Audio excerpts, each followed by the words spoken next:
नमस्कार मैत्रिणींनो, मी Pranita fashion designer या यूट्यूब चॅनलवर सर्वांचं मनापासून स्वागत. मैत्रिणींनो, आजच्या व्हिडिओमध्ये आपण काठपदर साडीला सुंदर असा लुक देणारी नवीन काहीतरी डिझाईन बघणार आहोत.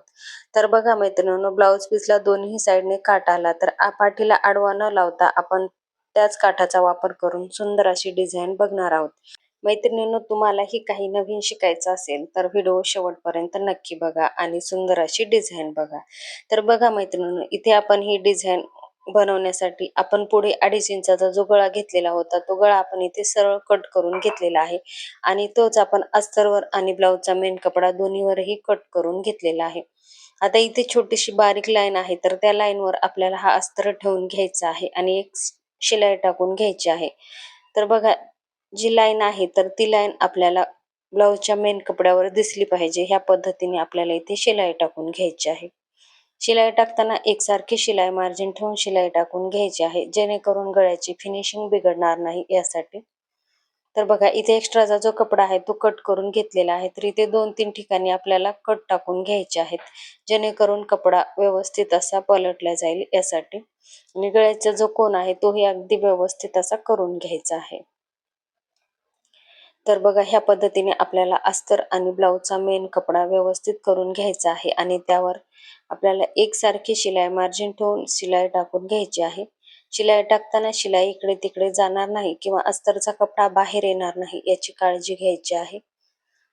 सावकाश आणि व्यवस्थित अशी इथे शिलाई टाकून घ्यायची. तर बघू शकता, व्हिडिओ दाखवल्याप्रमाणे आपल्याला इथे शिलाई टाकून घ्यायची आहे. आता खाली कमरेच्या साईडनेही इथे शिलाई टाकून घ्यायची आहे आणि साईडनेही शिलाई टाकून आपल्याला अस्तर फिटिंग करून घ्यायचं आहे. अस्तर फिटिंग करताना कपडा व्यवस्थित करून अस्तर फिटिंग करून घ्यायचं आहे. कपड्याला कुठेही जोळ येणार नाही याची काळजी घ्यायची आहे. अस्तर फिटिंग करून झाल्यावर एक्स्ट्राचा जो कपडा आहे तो आपल्याला इथे कट करून घ्यायचा आहे. तर बघू शकता, आपली एक बाजू फिनिशिंग सहित तयार झालेली आहे. आता ह्याच पद्धतीने आपल्याला इथे दुसरीही बाजू तयार करून घ्यायची आहे. तर त्यासाठी इथे ब्लाऊजचा जो मेन कपडा आहे तो आपण इथे सरळ ठेवून घेतलेला आहे. सर्व बाजूने कपडा व्यवस्थित ठेवून घ्यायचा आहे आणि एकसारखी शिलाई मार्जिन ठेवून इथे शिलाई टाकून घ्यायची आहे.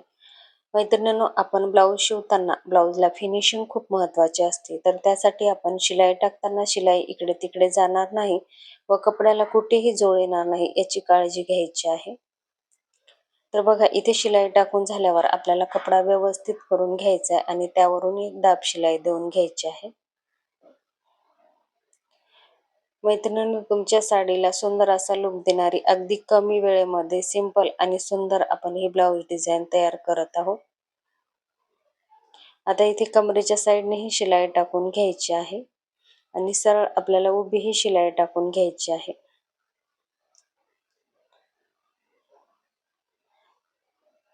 तर बघू शकता, इथे शिलाई टाकून झालेली आहे. साईडने शिलाई टाकून आपल्याला अस्तर फिटिंग करून घ्यायचं आहे आणि एक्स्ट्राचा कपडा कट करून घ्यायचा आहे. तर बघा, आता इथे दोन्ही बाजू आपल्या फिनिशिंग सहित तयार झालेल्या आहेत. आता आपल्याला मध्ये जो एक पॅच लावायचा आहे तर तो पॅच मी हाच काठ थोडासा ब्रॉड होता त्यामधूनच उरलेल्या काठापासून इथे आपण पॅच तयार करणार आहोत. तुमच्या साडीचा जर छोटा काठ असेल तर तुम्ही प्लेन कपड्याचाही इथे पॅच तयार करून घेऊ शकता. तर बघा, हे छोटे छोटे काठ आहेत तर ते आपण इथे एकसारखी शिलाई मार्जिन ठेवून जोडून घेऊयात. तर बघा, त्या काठावर जी डिझाईन आहे तर ती डिझाईन व्यवस्थित एकाच साईडला येईल या पद्धतीने आपल्याला इथे जोडून घ्यायचे आहेत. एक डिझाईन वर एक डिझाईन खाली अशी जाणार नाही याचीही काळजी घ्यायची आहे. तर बघा, इथे आपल्याला पाठीच्या साईडला जेवढा कपडा पाहिजे आहे त्यानुसार आपल्याला हा पॅच इथे बनवून घ्यायचा आहे. तर बघा, इथे आता पॅच बनवून झालेला आहे तर या खाली आपल्याला इथे अस्तर लावून घ्यायचं आहे.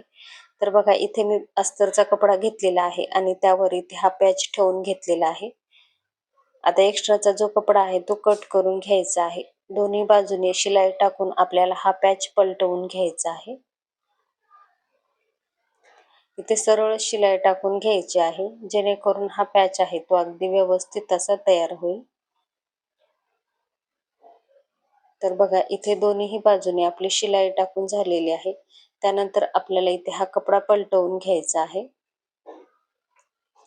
कपडा पलटवून झाल्यानं दोन्ही बाजूने व्यवस्थित करून त्यावर आपल्याला इथे दाब शिलाई देऊन घ्यायची आहे. तर बघू शकता आपला सुंदर असा पॅच तयार झालेला आहे. आता इथे हा पॅच आपल्याला लावून घ्यायचा आहे. पॅच लावताना खाली वर लागणार नाही याची काळजी घ्यायची आहे. शिलाई टाकताना अस्तरचा कपडा बाहेर येणार नाही याची काळजी घ्यायची आहे. तर बघू शकता ह्या पद्धतीने आपल्याला इथे पॅच ठेवून घ्यायचा आहे आणि इथे सुरुवातीला लॉक करून घ्यायचा आहे आणि शिलाई टाकून घ्यायची आहे. आता दुसऱ्याही बाजूने आपल्याला व्यवस्थित असं ठेवून घ्यायचं आहे.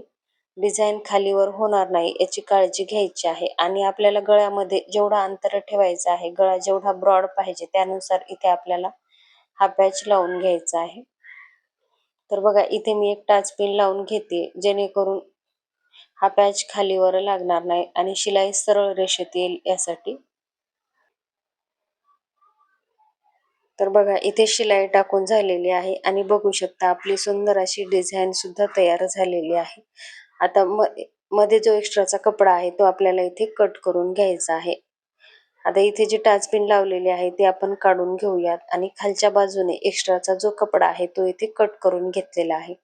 तर दोन्ही बाजूचा कपडा इथे आपण कट करून घेतलेला आहे. आता इथे आपण परत एक बारीक अशी शिलाई टाकून घेऊयात जेणेकरून आपला पॅच निसटणार नाही यासाठी. अगदी एकदम बारीक असा टाका करून घेऊयात जेणेकरून वरच्या बाजूनेही जास्त शिलाई दिसणार नाही यासाठी. तर मैत्रिणींनो ही डिझाईन तुम्हाला कशी वाटली ती कमेंट बॉक्स मध्ये कमेंट करून नक्की सांगा. व्हिडिओ आवडला असेल तर व्हिडिओला लाईक करा, शेअर करा आणि अशाच नवनवीन व्हिडिओसाठी चॅनलला सबस्क्राईब करा. पुन्हा भेटूया अशाच एका छानशा व्हिडिओमध्ये. धन्यवाद.